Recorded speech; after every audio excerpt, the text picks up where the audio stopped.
dinosaurs dominate the landscape. What land there is. For most of the planet is covered by water.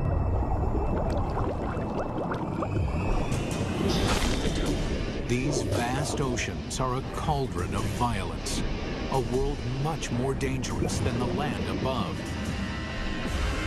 This is the brutal world where an ultimate predator is born and bred. This mosasaur was the most dangerous creature in the most dangerous ocean ever. It's 45 feet long. It's the size of a Greyhound bus.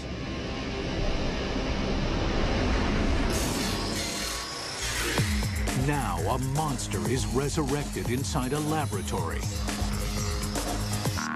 And its killing secrets revealed. This is a mosasaur, and this is a megabeast.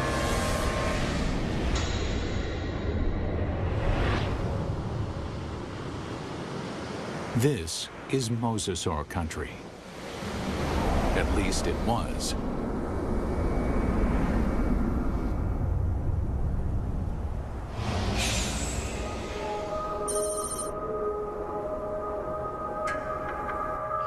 Where I'm standing would have been the bottom of the Western Interior Sea about 85 million years ago. Mike Everhart is one of the world's leading experts on mosasaurs. The horizon would have been ocean for as far as you could see. The seaway stretched for hundreds of miles from where we're standing. At this time, the climate is warmer, so there are no polar ice caps. Sea levels rise until well over 80% of the planet is covered with ocean. The center of North America was covered with water from Nevada to Missouri, from the Gulf of Mexico on up past the Arctic Circle. The floor of this ocean, known today as the Kansas Chalk, was created by billions and billions of nanofossils, the shells of tiny plankton that drifted down and were deposited on the seabed. What we're looking at here is literally hundreds of thousands of years of deposition on the sea bottom of the Western Interior Sea. What we see back here is roughly an inch per 700 years to build up that much chalk. So there's untold billions of these animals there. And entombed in this chalk are giant fossils of mosasaur. In the late 1830s, the bones of the beast are first uncovered in North America. This is where the mystery of the mosasaur begins, because nobody can say just what this creature is. It is a question that first arises when a massive skull is found near the Meuse River in Holland. The first guy who looked at it thought it was part of a fossil whale. It was also thought to be the jaws of a crocodile, a giant lizard, and one person even suggested it was a dragon slain by a medieval knight. A French paleontologist described it as a mosasaur, meaning Meuse River reptile. Eventually, the American bones are matched up with the earlier fossil find in Europe and correctly identified as a mosasaur. Over the next 80 years, as scientists begin the serious hunt for dinosaur fossils, a pattern emerges. In every corner of the globe, they find mosasaur bones. This points to one conclusion. No other predator has ever dominated the planet like the mosasaur. This guy weighed 8 tons. It could easily swallow a full-grown human male whole, just like a tater tot. Scientists investigating mosasaurs realized that nothing on Earth could have stopped them. It took a cosmic catastrophe to end their reign.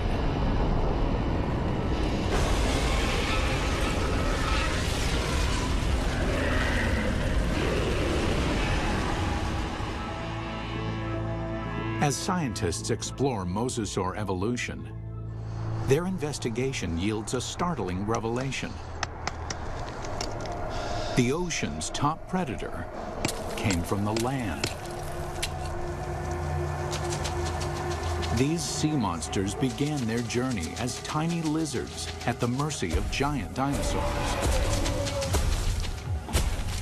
How they became colossal mosasaurs remains a mystery. Until 1989, when a fossil hunter named Van Turner finds a very unusual skeleton.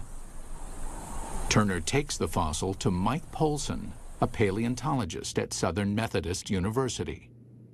When Van came across the first pieces of Dallosaurus, he immediately recognized it as some sort of mosasaur.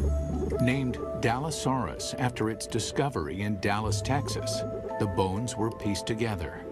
Then, scientists connect the dots. Dallosaurus is an interim form, a missing link between mosasaurs and the tiny terrestrial lizards that are their ancestors. The lizards, dubbed Aegialosaurs, face a constant threat from the larger, fiercer dinosaurs. They flee to the ocean. 3 million years later, they evolve into Dallosaurus. Their toes evolve into webbed feet, so they can no longer function on land.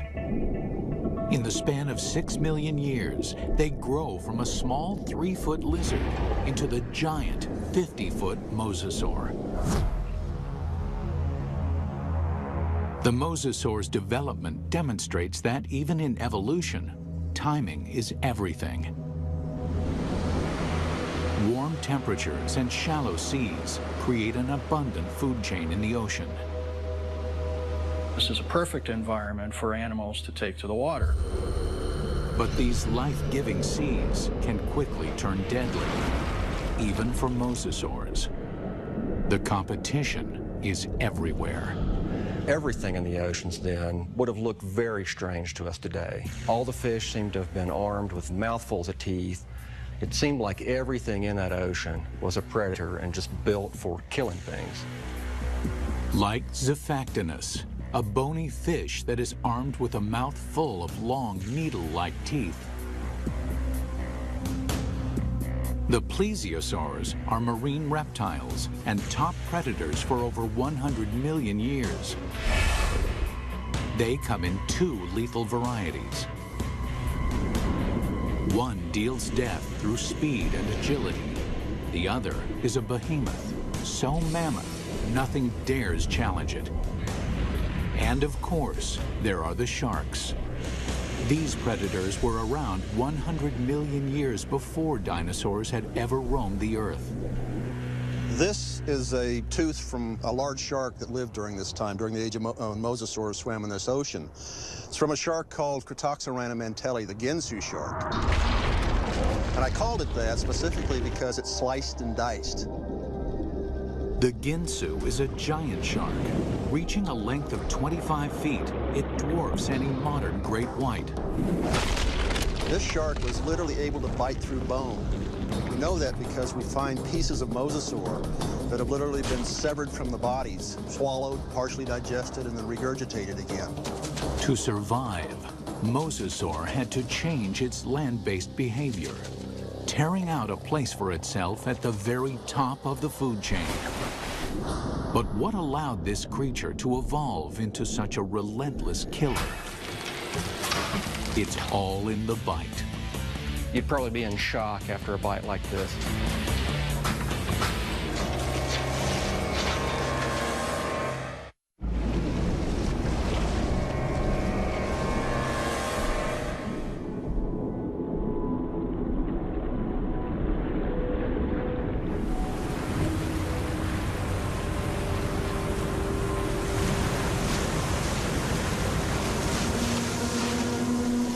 Taking her up.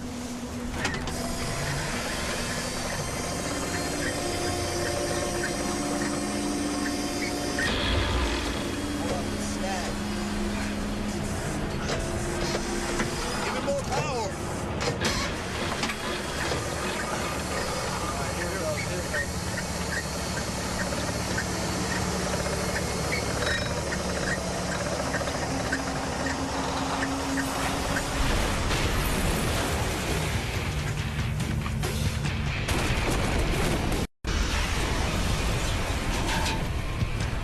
Captain, on the port side, on the port side! It's coming back.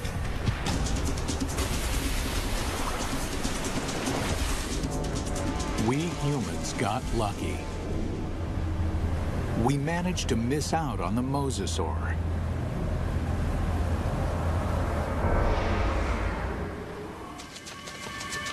"95 million years ago, it is just a small lizard forced to flee into the ocean.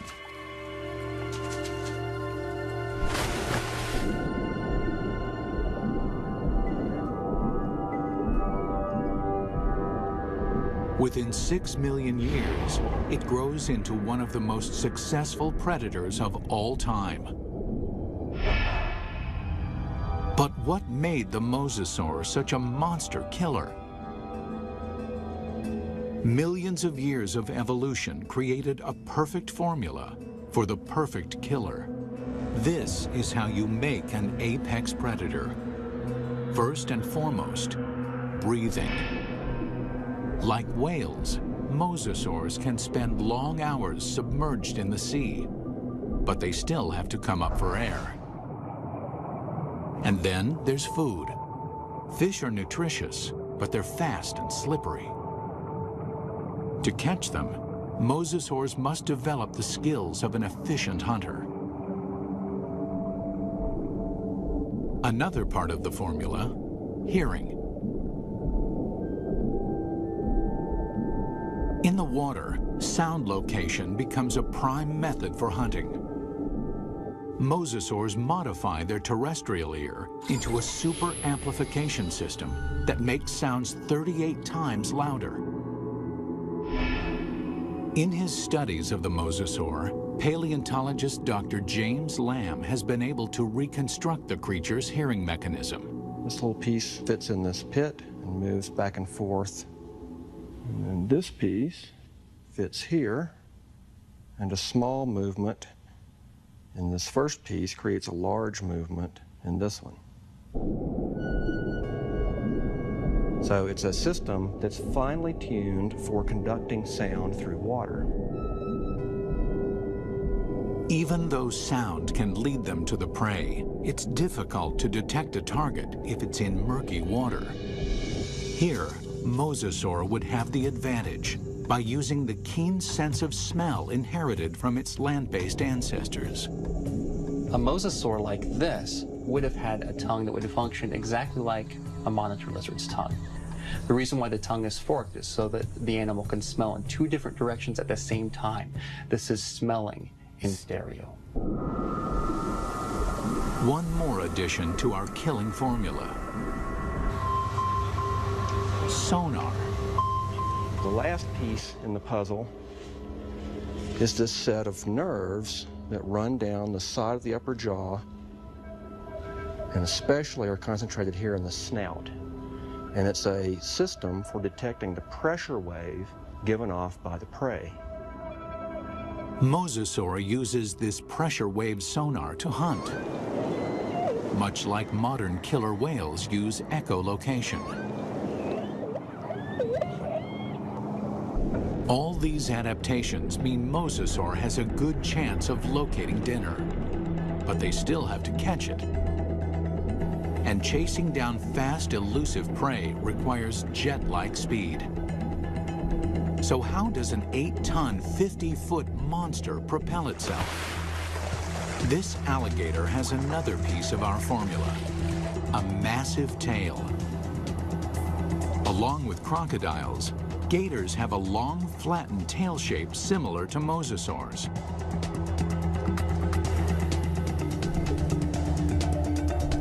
They use the whip-like action of their tails to move quickly through the water. One of the things you notice, first off, when you look at a mosasaur, is fully half the length is the tail. Mosasaurs retain their terrestrial lizard shape, except for the tail, which evolves from a round, snake-like shape into a wide, flat paddle. If you look at the vertebra on the tail, they have expanded bony struts top and bottom for the swimming organ that helps them swim.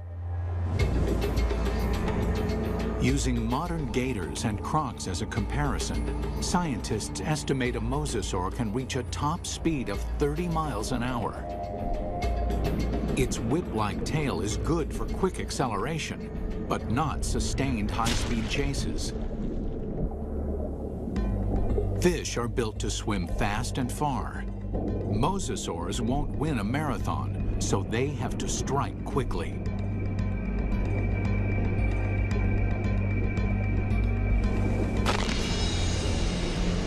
Which means this enormous beast has to somehow hide its 50-foot body and ambush its prey.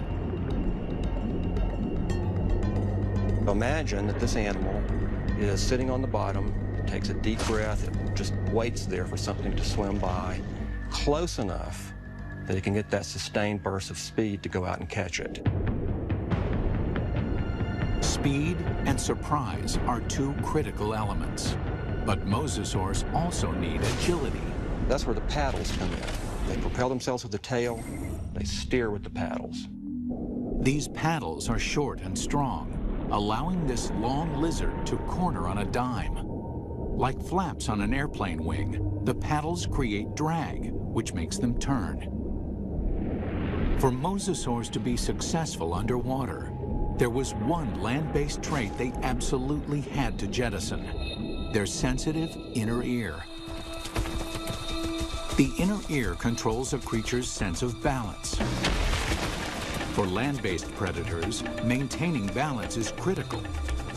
If they stumble, their prey escapes.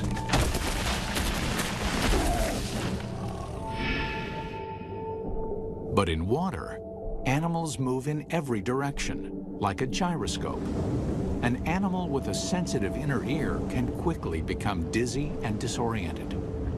Over the millennia, the mosasaur's inner ear begins to dial down the sensitivity, allowing them to quickly twist and spin with no sickening side effects. These evolutionary refinements created a megabeast. The mosasaur can locate, chase, and catch its prey. But catching is not enough. The mosasaur has to eat. And the way that it eats is something that almost defies imagination. It's a prehistoric creature so vicious, it makes sharks seem cuddly. With jaws like steel, it's large enough to swallow a human in one bite. This underwater T-Rex is bred only to hunt and to kill. And across the oceans of planet Earth, this megabeast rules.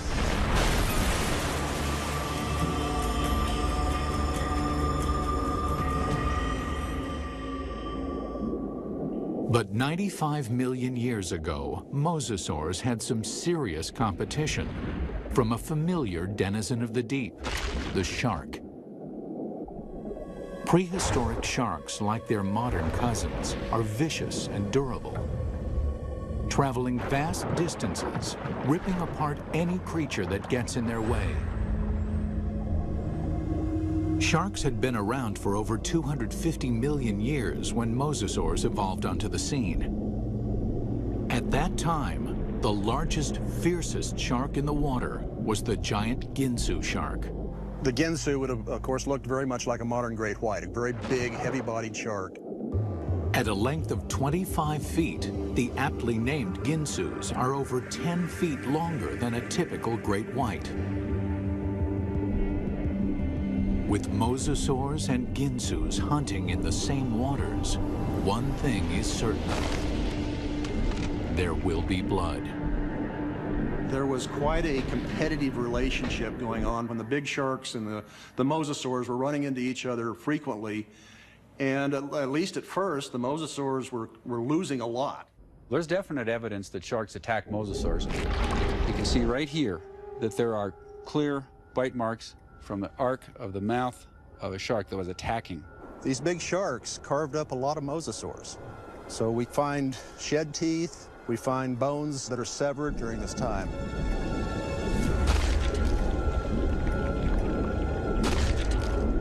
While an adult mosasaur can hold its own against a Ginsu, there are other mosasaurs. Mosasaur couldn't do any of that. So what they've done is to basically make a toothed conveyor belt to help sort of tractor the prey down its throat. You can look at mosasaur fossils, and you can look at modern analogs that have a skull that works in a broadly analogous way. But sometimes building a model tells you something you just can't find out any other way.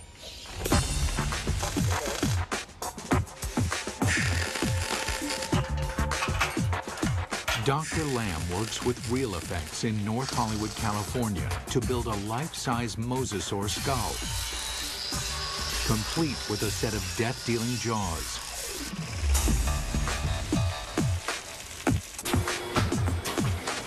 The massive steel jaws are powered by pneumatics instead of muscles and ligaments. Never thought I'd see a steel mosasaur skull, but this is very cool looking. We've got 3 pneumatics. We've got 2 operators to run it, and we've reduced it to 3 basic motions. One set of pneumatics opens and closes the jaws. One set moves it backwards and forwards. And the third set runs the pterygoids in the roof of the mouth. The pterygoids are the Terminator teeth. No other ocean predator has them. A second set of teeth running down the roof of the mouth. These are a truly fiendish adaptation. They actually work independently to move the prey backwards in the throat, and also to hold it still, to pin it down as it opens its mouth for the next bite. Now we see how these jaws worked in deadly concert. The bite, the ratcheting jaw, the Terminator teeth. Test 1. Find out what the mosasaur's first bite would do to any creature unlucky enough to get on the wrong end of these teeth. Mosasaurs had a really big bite. So we've got a piece of foam that would be about the same size as an 8 or 9 foot long shark, or maybe part of the neck of a long-necked plesiosaur. We're going to put it sideways in this mosasaur model's mouth and just see exactly what would have happened.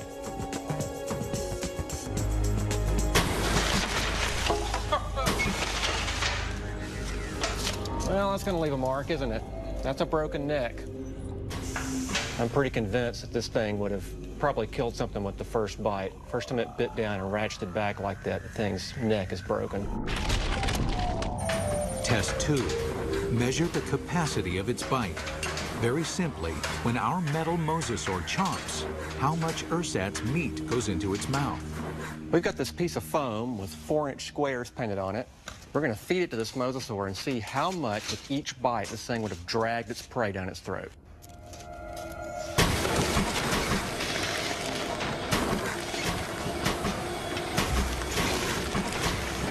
In one bite, our mosasaur easily consumes 4 feet of flesh.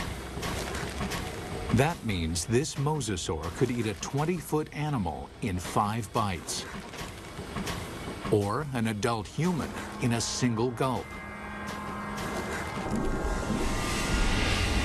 It's not just the size of the bite. Inside the mouth, the teeth are virtual meat hooks. Dr. Lamb demonstrates with a hunk of ballistics gel, which is similar in consistency to human flesh. If you put a piece of meat in the mouth, it can't move out because the tips of the teeth grab it like a fish hook. So we're just going to see if we can put this up here on these teeth.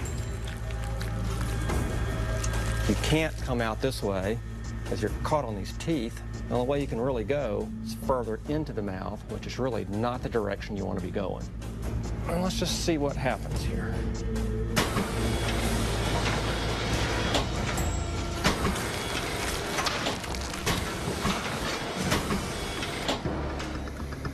Well, I don't think there's any doubt that you wouldn't want to be a swimmer in a late Cretaceous ocean. You can actually see tooth marks where it just cut right through about 10 pounds of flesh like it was just butter. That would be nasty. The only good thing about this is that you'd probably be in shock after a bite like this. Maybe you wouldn't feel the rest of it. Final test. How the jaws perform eating simulated live prey. The first fish is immediately trapped on the barb-like teeth. And the rest?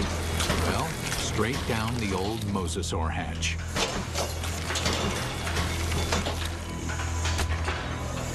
In 20 seconds, our captive mosasaur can eat 500 pounds of fish. Why? It doesn't bother to chew them.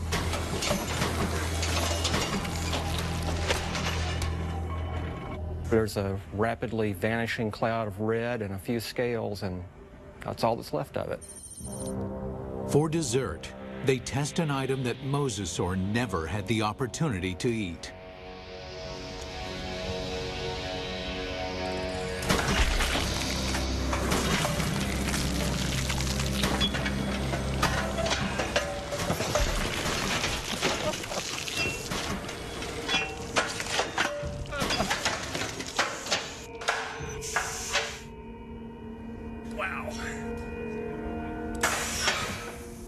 Well, I'm not sure what we learned by that, but that was quite satisfying. It's abundantly clear why mosasaur is the ultimate success story of evolution, growing from a 3-foot lizard into an alpha predator. Although this megabeast drove all its enemies into extinction, fossil evidence suggests another enemy took their place. And this enemy is something the mosasaur has never seen before.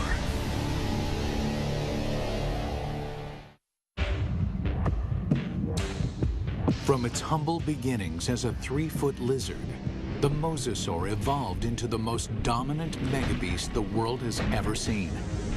Nothing in the ocean can kill it, let alone live with it. But the threat may have come from another direction. What we're looking at here is what I would like to call a paleo crime scene. It's a very old cold case file. Scientists studying mosasaur fossils find evidence of attacks on these giant reptiles. There's a healed bite mark here, this raised ridge. There's a second puncture wound here with this lip of reactive healed bone around it.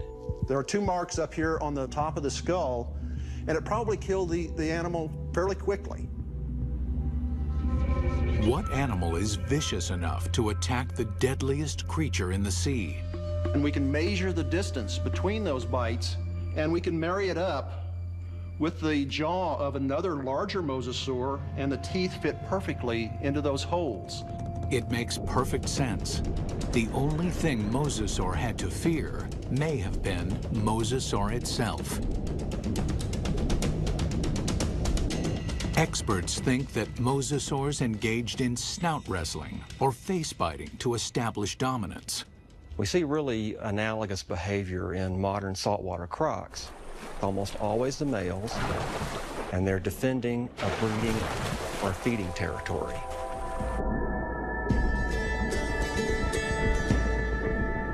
A mosasaur battle unfolds like a bizarre undersea ballet.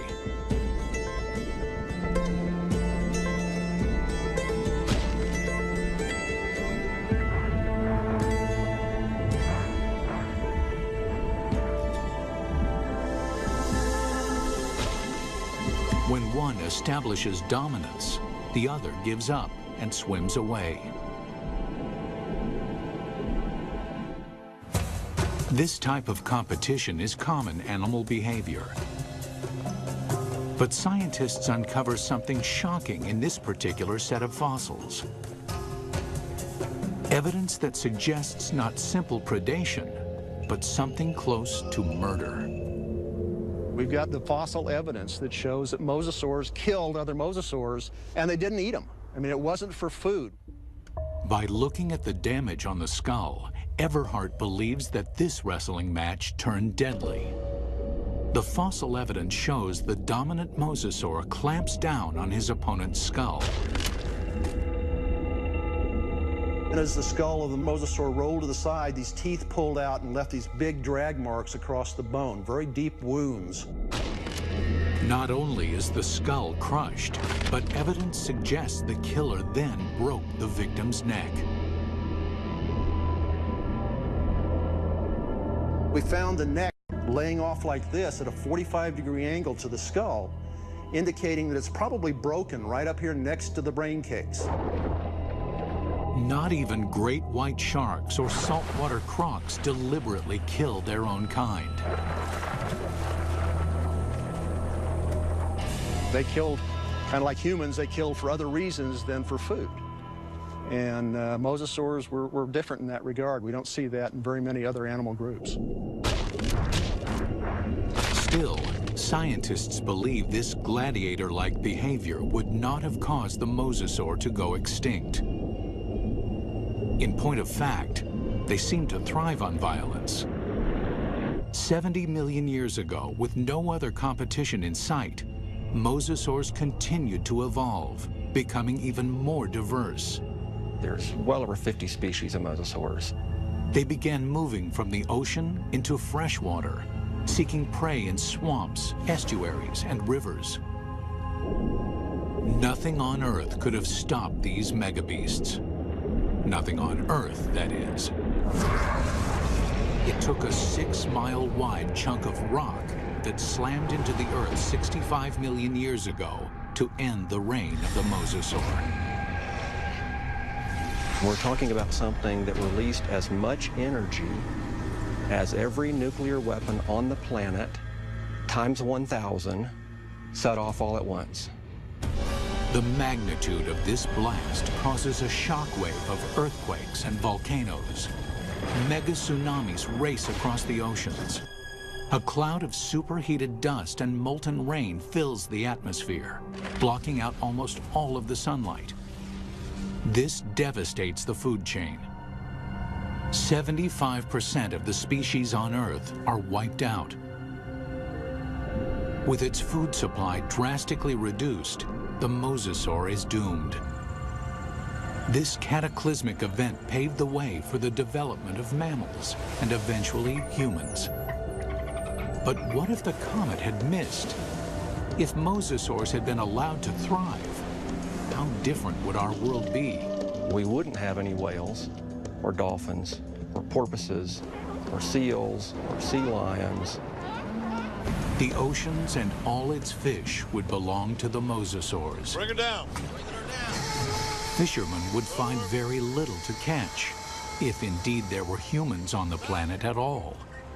These would be very ferocious, very hungry, active marine animals that you wouldn't want to share your ocean with. It's fascinating and frightening to contemplate what might have been had these megabeasts survived.